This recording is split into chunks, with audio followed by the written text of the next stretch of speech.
Hello there, nice slice here, coming at you from the Great White North in beautiful British Columbia, Canada. Today we're going to be taking a look at two knives, both kissing crane knives. One is a Robert Claus kissing crane, the other is just kissing crane. We'll have a little explanation as to that as we go along. So first, let's look at the Robert Claus kissing crane.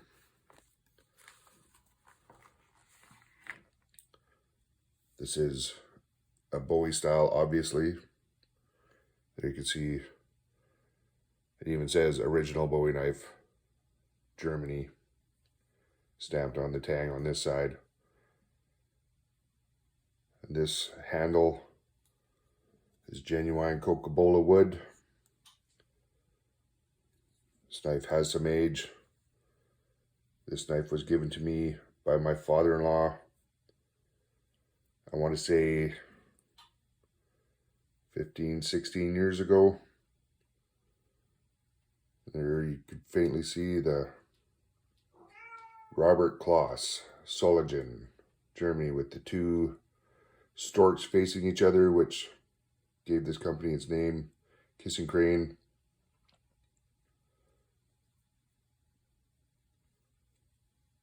My father-in-law, when I asked him, he believes he was 14 years old when he purchased this knife.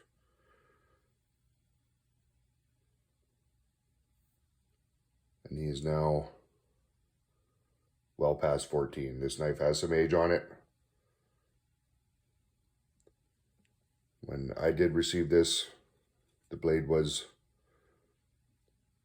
not in such great shape. It had some pitting. It had been sitting in its original leather scabbard, leather sheath for years and years. And it did cause some pitting on the steel. The original guard was very badly bent out of shape and had a lot of green corrosion on it. So I had a friend that I worked with at the time who was a knife maker.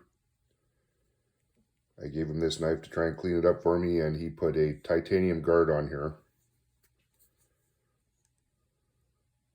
which I really like.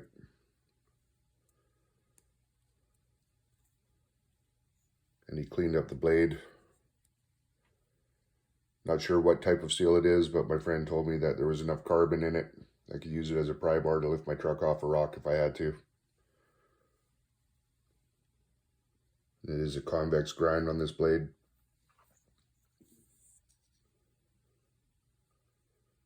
This blade has dressed out a deer one time.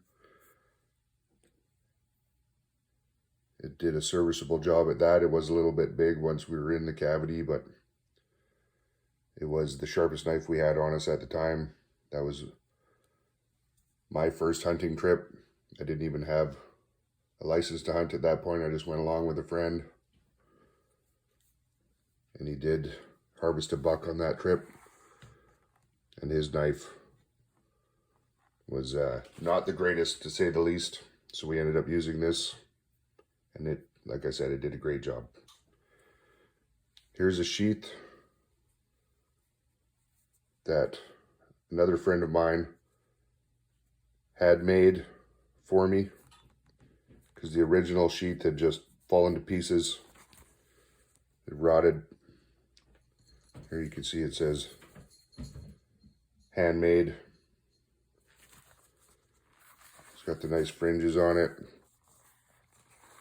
and some very nice artwork in the leather there. See the leaping buck over the log. Classic image, as well as the bear. Now, unfortunately,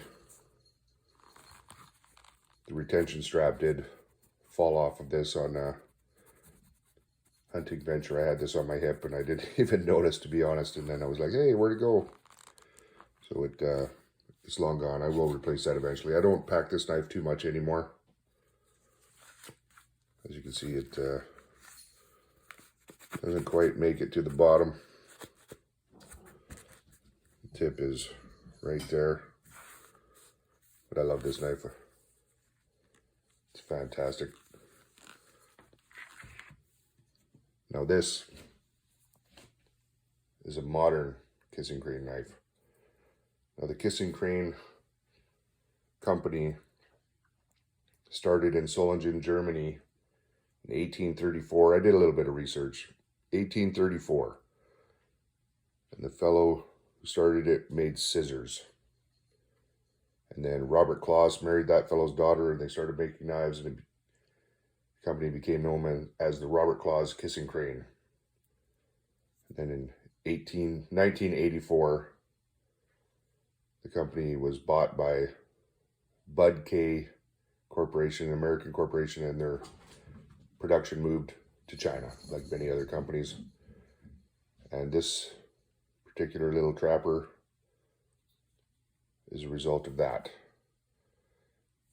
Now this is real abalone shell under a layer of resin. This is a beautiful knife. It just glows in the sunlight when I carry it. I always get a lot of, hey, that's very nice. I said, yes, it is. Here's the kissing crane shield on here. This is a trapper style knife, so it has two blades. This is the clip point. Now this steel is an Aus 8, which gets a lot of negativity these days as being a budget end steel, but on a trapper like this, I think it's just fine. There you can see kissing crane, and you can see there it says since 1834. Right there. Now,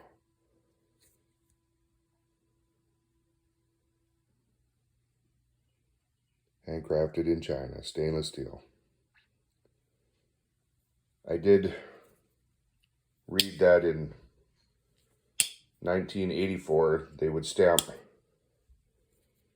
tang stamps on certain models to indicate that it was 150 years of the Kissing Crane brand. These are nickel silver bolsters on this. Fit and finish on this knife is very good. It's good weight. As you can see, there's no gaps in the liners.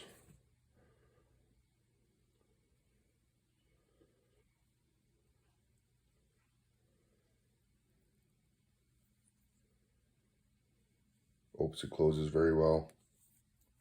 No half stop on that, trapper style. Not like a Barlow.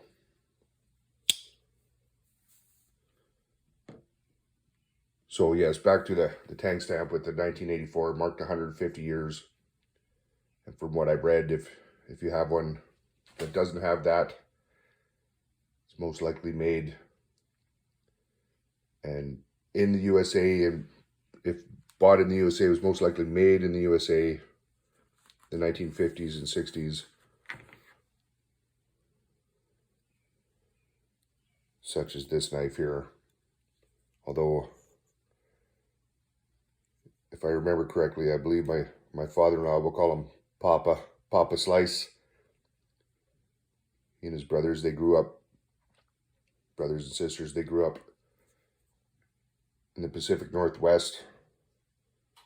Every once in a while, they would make a run to Hyder, Alaska, which is a very southern town in Alaska. It's one of the only towns in southern Alaska that's actually accessible by road. And it was a good day trip for them. And I believe that's where he purchased this knife. Now let's look at some of the specs on this Bowie knife here.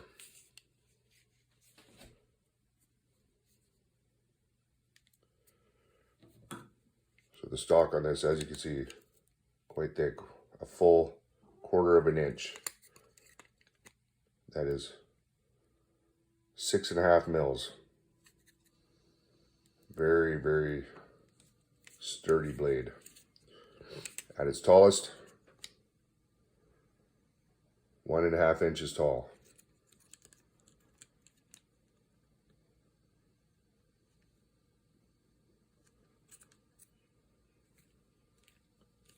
handle.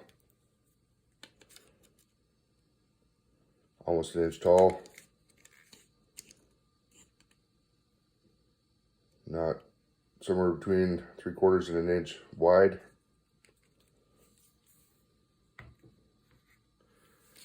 And quickly, let's just talk about this handle.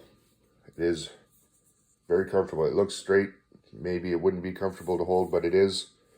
And it is square enough that it doesn't roll in your hand. I have used this as a chopper. It's very effective. It's very weight forward, this blade, of course. You can see if I hold it on the tang in front of the bolster, balance point right about there. But anyhow, this handle does perform very well. Absolutely no hot spots. For a box style handle, it's quite comfortable and does not roll in your hand, like I said. So the overall length on this knife, 13 inches. Blade from the guard, 8 inches. Cutting edge, 7 1/4. And it is a beefy blade. Let's throw it on the scale. Right now we're in ounces. Getting close to 1 pound on that blade.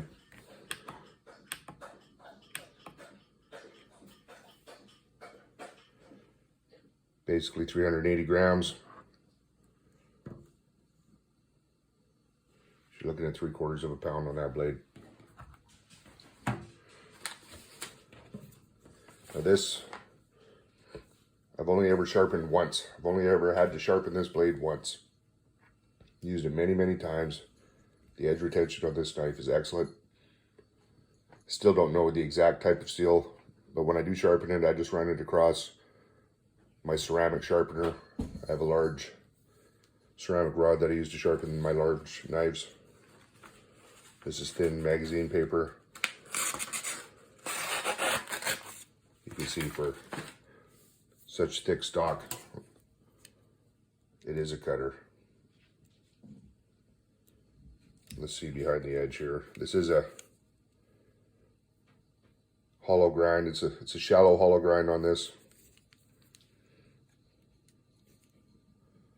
And it is quite thick behind the edge. I know I show this on my buck knives. Their hollow grind is less than 1 millimeter right behind the edge. This is 2 mils right behind the edge. It is a solid, beefy knife. Now it's just, I've never tested the edge on this one.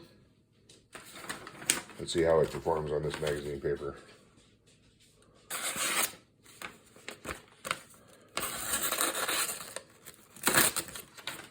Not the greatest, not the worst.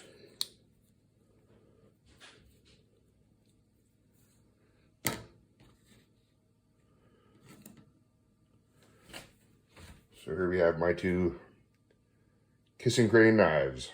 There you have it.